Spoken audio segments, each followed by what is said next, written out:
Jadi berkaitan dengan catatan kita akan membahas berkaitan dengan heat dan geotherm. Jadi secara umum kita ingin mengetahui sekilas berkaitan dengan sumber panas atau geothermal dan juga mekanisme transfer panas di permukaan bumi.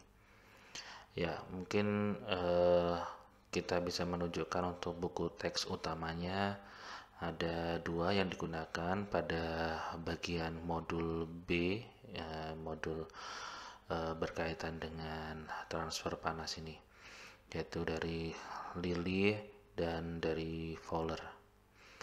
Kemudian sebagai pengantar mungkin kita coba hubungkan dengan fenomena-fenomena geologi berkaitan dengan transfer dan sumber panas, yaitu kita bisa mengetahui adanya gunung api, intrusi, gempa bumi, pembentukan gunung, dan juga metamorfisme atau metamorfisme dikontrol oleh transfer panas dan juga sumber panas atau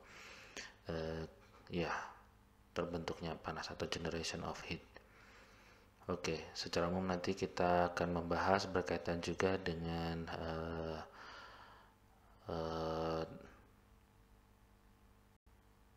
sumber dan fenomena geologi, sumber panas dan fenomena geologi berkaitan dengan yang ada di kerak bumi, litosfer, dan mungkin sedikit menyinggung astenosfer.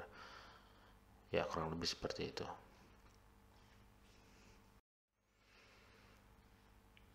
Oke, kita coba baca satu persatu dari catatan yang sudah kita siapkan. Jadi, panas dan fenomena geologi. Transfer panas atau heat mempengaruhi proses-proses pada area gunung api, intrusi, gempa bumi, pembentukan pegunungan, dan metamorfisme. Panas di permukaan bumi berasal dari, kalau kita sebut sumbernya bisa saja berasal dari matahari dan berasal dari bagian dalam bumi.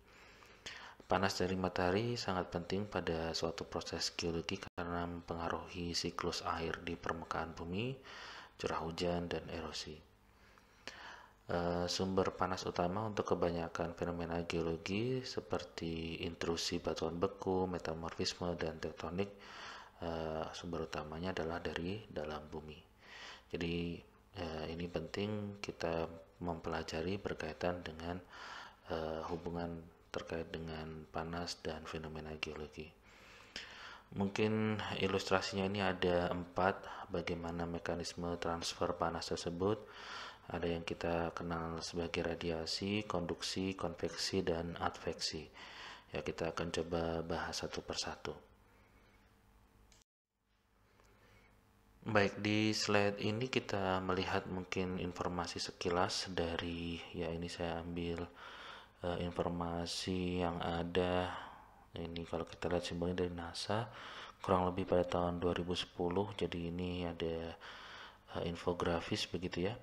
Jadi berkaitan dengan sumber panas, terutama kalau kita melihat bumi sebagai sistem. Ini batasnya misalkan. Jadi data diambil kurang lebih berdasarkan 10 tahun, rata-rata 10 tahunan. Ini adalah flux panas dalam watt per meter persegi. Kalau kita coba sederhanakan pembacaannya, mungkin ada panas yang berasal dari luar dan panas yang dari luar bumi masuk ke bumi dan dari luar yang keluar ke bumi. Contohnya misalkan di sini kita bisa lihat misalkan ada radiasi dari matahari, ada yang diserap oleh atmosfer dan juga diserap oleh bumi, dan juga ada yang dipantulkan dari atmosfer dan juga dipantulkan dari permukaan bumi. Kemudian ada juga panas yang dikeluarkan dari dalam bumi melalui permukaan. Ya, kemungkinan ada yang diserap dari atmosfer, di awan, kemudian ada yang diteruskan ke luar, serta ada juga pengaruh radiasi yang kembali mungkin akibat gas efek rumah kaca atau greenhouse gases kemudian juga ada istilahnya panas akibat konduksi atau konveksi, dan juga ada akibat penguapan yang keluar dari permukaan bumi. Secara sederhana kalau kita lihat ada angka-angka ini dalam watt per meter persegi. Angka-angkanya kita bisa lihat yang keluar dan juga ada yang masuk di sini. Saya ini keluar, ini yang masuk. Jadi kurang lebih kalau kita melihat keseimbangannya, ini ada yang terserap lebih banyak, jadi ada panas yang masuk lebih banyak sekitar 0,6 watt per meter persegi. Ini berdasarkan data tahun 2010, berdasarkan data-data 10 tahun terakhir. Ya, setidaknya kita melihat ilustrasi ini, kita mengetahui bagaimana panas dikuantifikasi yang mungkin berhubungan dengan apa yang kita bahas pada materi ini. Oke, selanjutnya kita akan bahas berkaitan dengan heat flow atau aliran panas. Heat flow adalah laju dari perpindahan panas dari bagian dalam bumi menuju permukaannya. Jadi kalau ilustrasinya adalah seperti ini, kalau sederhananya kita buat desain, misalkan bumi dimodelkan relatif bulat, di sini ada di permukaan bumi relatif lebih dingin dan relatif lebih panas di bagian inti bumi. Jadi dari permukaan bumi yang relatif dingin ini temperaturnya akan meningkat.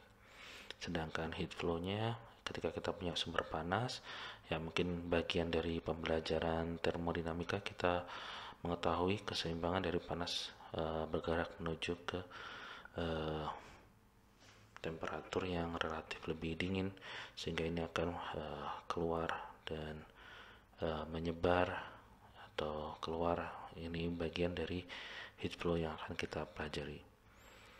Heat flow mengukur jumlah panas yang melewati permukaan pada waktu tertentu.